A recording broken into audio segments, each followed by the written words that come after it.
Yeah, league play is here. Obviously, there are no surprises in league play. They're very familiar with us as we were with them.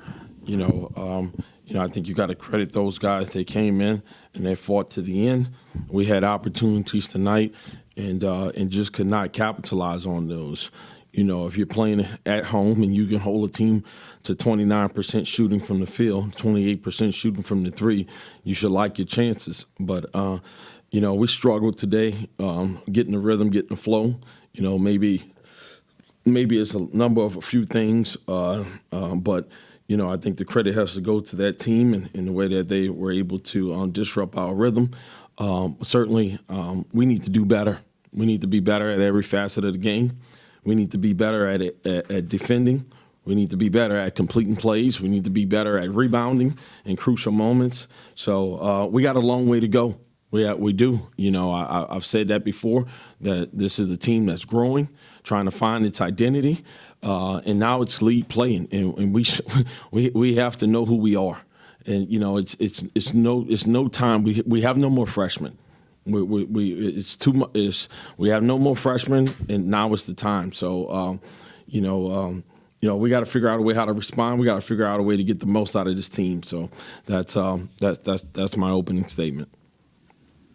Coach, what do you think the main thing that ULM was able to do to kind of disrupt your team on offense? Yeah, I'm not without looking at the film, but just going off of what I would say, I thought they kind of threw some looks at our post players that caused them to think that guys were open on the doubles, and we turned it over, a little bit in our post play, and.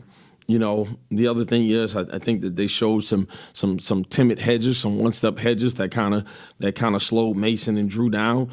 Coming off ball screens, they were not nearly as aggressive as we needed them to be. So between those two things in live time, I think that those are the two things that really kind of got us out of our rhythm. Y'all were trailing at halftime, and then that second half, y'all came out, on fire, go on a 12-0 run. You seemingly got this game turned around. What was the message during halftime, and what helped this team kind of get on that really big run to put y'all back in the game? Yeah, I mean, I feel like we didn't play a terrible first half from the standpoint of we didn't even play a first half, to be honest with you, I should say. So we hadn't even begun to play. I thought we came out sleepwalking early on. So it was just we started the second half the way we should have started the game. Basically, I just challenged them to find out where they were, where their heads were at, and what they thought that they were going, where they thought they were going on tonight. I guess most of our guys think it's just something that's just going to naturally happen because it's been happening here for a while. But listen,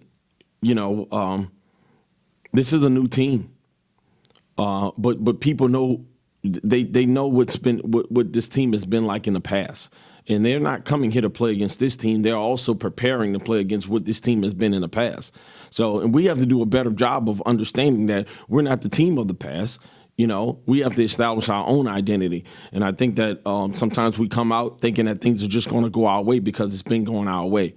So got some new faces, got some new guys in new places, old guys in new places, I should say, regarding positions. And those guys got to step up and be difference makers for us. Dylan Dawson was having a really good game, scoring 11 points. Then he had that really bad shoulder injury, goes off the court. How bad did y'all really miss him when he left the court? Yeah, obviously he was the one guy that was able to throw in some shots tonight. I thought he defended pretty well. Thought his level of aggression was there. I thought he was locked in. So I thought he was in a pretty decent rhythm and flow. So obviously when he goes out, there are concerns from the bench, and also, we got to play some guys that we typically don't play in those minutes due to injuries. So, I would think that definitely disrupted our flow and our rhythm at the point. And you're talking about you feel like this team kind of lives in the past, off the past successes. How does this team kind of recognize, what you're saying, they need to be their own team, they can't be what these other teams do. They have to establish their own identity. How does that team kind of move in that direction? Yeah, I think most people live off the past success, to be honest with you. I think we take for granted the every day. I think we take for granted that when we leave our homes that we're going to come back to them. So we struggle as people It's human nature. We struggle as people to live in the moment. Life is about living in the moment. You know, it's only two things about life: is experience and memories, and you have to make those memorable experiences. That's the goal. So the whole thing is about living in the moment and taking full advantage of this moment, because it can be taken away just like that. So our team is no different than any collection of individuals in a crowd. You know, we take things for granted as humans. That's what we do. So when you're dealing with 18 to 23-year-olds, they think they're going to live forever. They think they'll have every opportunity to do what it is that they do today, which is not true. So in the past, we were able to get these guys to focus on the moment. That's going to be a struggle throughout. It was a struggle then, and it's going to continue to be a struggle. That's my job, and that's what I'm here to do. And I'm going to continue to do my best at doing that. And once we do that, you'll see a different team. You'll see us starting to take advantage of 50-50 balls. You'll see us knocking down free throws. You'll see us not sharing the ball. You'll see us getting key stops at key moments. Until that happens, we're still in the process of trying to figure it out. And kind of the last, it seemed like, after Mason hits that, 3-point play, it seems like you're in the right track. And then those two really bad missed free throws, it just kind of came back to haunt y'all.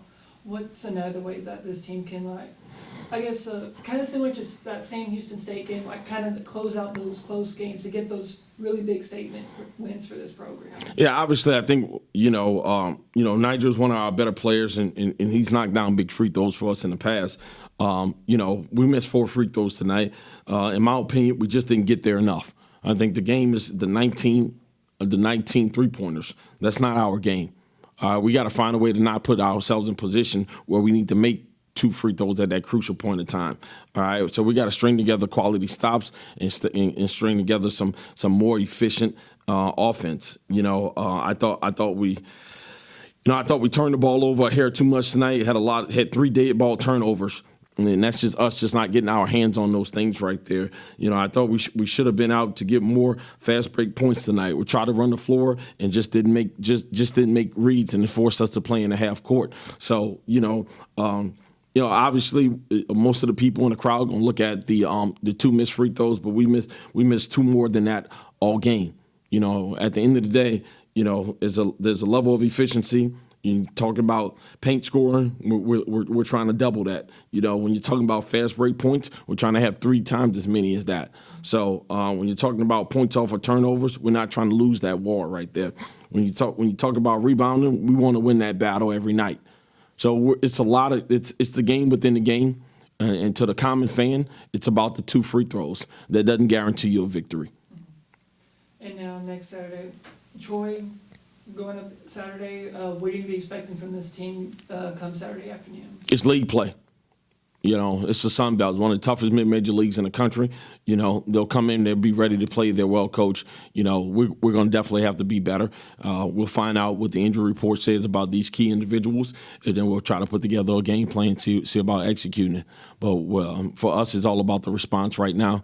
I'm sure Scott's going to get his team ready to play, and it's my job to get mine ready to play.